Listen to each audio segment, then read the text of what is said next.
What's going on, guys? Extra rounds here, and it's been a couple of days since I got this comment, but the comment was mainly asking how did I get my cluster rail, this Vltor cluster rail, off of my M1A. Now the guy that was asking, the comment was actually for a M1A SOCOM 2, and the SOCOM 2 has a little bit shorter of a cluster rail. The full-size model here, the cluster rail actually goes all the way back to the stripper clip guide. But what I've seen is that the SOCOM 2 stops like right here, and it's just this part forward, so not even this part or this part. So it might be a little bit different, but I think it's mainly going to be the same thing. So what I'm going to do is just explain how I got mine apart, and it'll probably transcribe into also the SOCOM 2. But basically the gist of it, all you got to do is anything that's a part of the Vltor cluster rail, you just got to unbolt basically everything that bolts onto this, okay? Because everything that's on the M1A, or most of it besides the sights and the front gas block and maybe some of the stock stuff, is screwed in. Everything else you could just do it by hand. You could pop the trigger guard, you take the gun apart all by hand. You don't need any tools for the most part. I mean, the charging handle and stuff might be a little different, but for this part you just started bolting stuff until this thing comes off. So let me go ahead and I'll talk about how I got this off of mine, and then you can probably just use this towards yours or whatever you got to get it. So first of all, this is a loaded national match with a stainless steel barrel, the full 22-inch. So this is the full size, and it came with the full size Vltor cluster rail. And the first thing I do is you got to go ahead and take this bottom piece off, where this off color little clip thing, there's one on this side and one on this side. You get your hands and basically you grab them and you pull them back, so towards the rear of the rifle, and it will reveal these two nubs on each side, and then you hinge it down and pull it off. So you just grab it, pull it back, and then you see how that moves, and see that nub, so you pull it back, hinge it down, and then basically it'll just come right off like that. Okay, little hooks on there, and then right here you can see the little things that it hooks onto right there. Okay, so this will stay on here. Sorry, this will stay on here like that, and this bottom part you could just put this to the side and continue with taking this thing apart. So after that, when this is still attached, you just basically need to break down your rifle. You need to go ahead and pop the trigger guard, take the upper piece off, and just put the stock to the side, because you're not going to need to mess with it for this next part. Now, depending on your charging handle and how you're going to get into it and whatnot, the piece that goes in the top right here that slides in, that dovetails into your stripper clip guide, it's going to be kind of a hassle to get it off, depending. So what you're dealing with here is basically this little block right here. Put this down. This little block right here that dovetails in. You can see that little dovetail, and then there's two screws right there, and those two screws go into the top right here.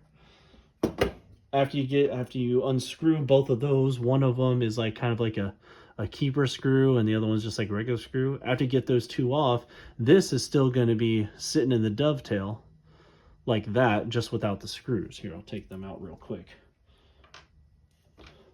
They're going to be it's going to be sitting like this in the dovetail, and you're going to take your thing off and whatnot. But then you need to go ahead and get this little roll pin that is in, can't really see it. Dang, here, hold on, let me move this. In right there. There's the roll pin that goes in to the actual stripper clip guide.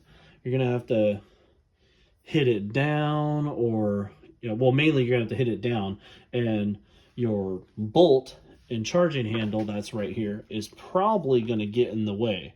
Even when you lock it back all the way, I think you might be able to get it. Sorry, I just hit my light. You might be able to hit down in there. Can't really see that well. You might be able to hit down in there, but for the most part, it's going to be kind of hard, and you might have to take the bolt and charging handle off of the actual gun. Sorry, I got the thing moving around. So determine if you're going to have to take the bolt and the charging handle out. If you do, go ahead and do that. But if you don't have to, then don't worry about it. And after you do that, then you could either leave, it's totally dovetail that thing right out. It's not dovetail, but drift that thing right out, and then put this piece off to the side or leave it there. But the next thing I did after that is as you can see, there's a hole right here. Can you see? Yeah, there's a hole right here, and there's a screw. Mine came with a screw and a washer that was screwed right into here, like that. That was screwed into this side. This is pretty hard. Sorry. This is pretty hard to get off, and you might feel like you're going to break it, but I hit it with a little bit of a heat gun. I didn't hit it with a torch. I just hit it with a little bit of heat gun. Tried it, heat gun, tried it, and it came right off. Now, the top piece is still going to be attached because what's underneath is a barrel band. One second. A barrel band, and there's like a secondary barrel band right here. Now, the secondary barrel band kind of, I think it goes like this. Kind of clips in here like this. I think I had it right the first time. Yeah, it clips in here like this. And when you take that screw out right there, you're going to be able to take this out. But like I said, it's still going to be stuck because now you got to take those screws out right there. And after you get all of that off, then this should just pull right off of your upper, technically upper. Now, yes, you got your Vltor cluster rail off, but the problem is that underneath the cluster rail, it does not have an mine at least did not have an upper handguard or a retaining clip. This is a retaining clip, and this is the upper handguard. Mine didn't come with that, so it didn't come with it, and it wasn't underneath. So you're gonna have to source the upper handguard. This one's just a plastic one, and your retaining clip. If you can, get both of them in one spot. If you can't, then you're going to be like me. I had to buy this. I forgot where, but I had to buy this, and then I had to buy the retaining clip separately, and then join them together.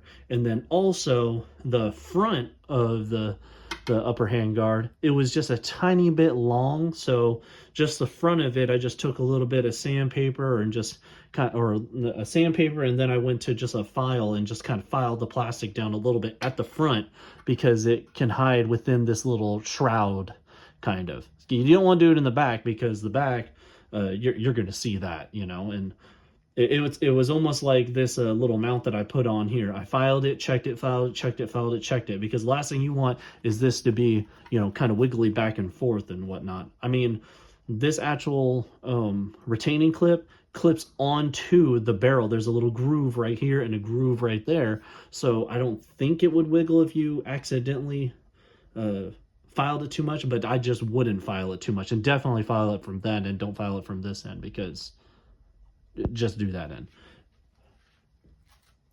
With the SOCOM 2 and any SOCOM rifle, a lot of them have that little Picatinny rail right here. If you take your cluster rail off and there ain't jack here, and you're going to have to get this, and if you want that little Picatinny scout rail right here and the retaining clip, you're going to have to buy all that. Me personally, I would just get the upper handguard and the retaining clip and call it good, because those little Picatinny rails, you can look it up online. The little ones are like right about here, and they're about that long. They get really hot. So there are optics that you can put on there that will do just fine, no problem, and they can handle the heat. But I tell you what, if you're shooting this rifle and your thumb touches that Picatinny rail like that, you're going to burn your fucking thumb. And that's legit, all right? I mean, I don't have the SOCOM 2, but my cousin got the SOCOM, just the first SOCOM, and it has the Picatinny rail, and he took that bitch off. I think it might be the same construction as this on the Vltor thing, just a little belly band that goes around the barrel and then the Picatinny rail sits up here. I don't know. I'm pretty sure that's what it is, but I don't know. So that's basically how I took mine off, and what to expect after you take it off, that you're going to have to dress it up a little bit because your job's not done. You're going to have to buy this shit or whatever, the Picatinny rail and all that stuff, whatever you want. But that's basically what I got for you guys today, and I hope that helps. So in the end, the final conclusion, unbolt anything that is attached to this, okay? If it looks like it's not supposed to be a part of the rifle, just unbolt this, okay? All right, that's all what I got for you guys, and I'll see you later.